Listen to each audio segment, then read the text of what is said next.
2024 পড়ে গেছে ঘড়ির কাঁটায় রাত 1টা। সবাইকে নতুন বছরের অনেক অনেক শুভেচ্ছা। আর আমরা আছি নিউ টাউনের ওই জায়গাটাতে যেখানে লাইন দিয়ে বসে ফুড ট্রাক, আর ওই রাত্রিবেলা এখানকার অ্যাম্বিয়েন্সটা ঠিক এরকম।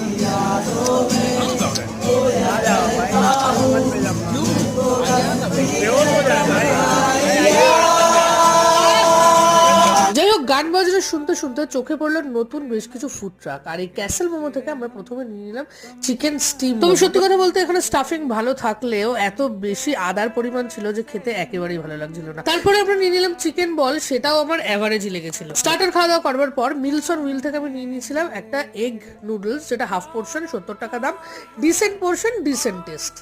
এরপর চলে গেলাম আমার ফেভারিট জায়গায়, দ্যাট ইজ কাবাব মে হাড্ডি। আর এখানকার রোলগুলো জাস্ট চুমু লাগে। তবে মাঝরাতে আর কোনো অপশন ছিল না, শুধুমাত্র চিকেন টিক্কা রোল ছিল। আমরা ওর মধ্যে একটা পোচ অ্যাড করে নিলাম। আর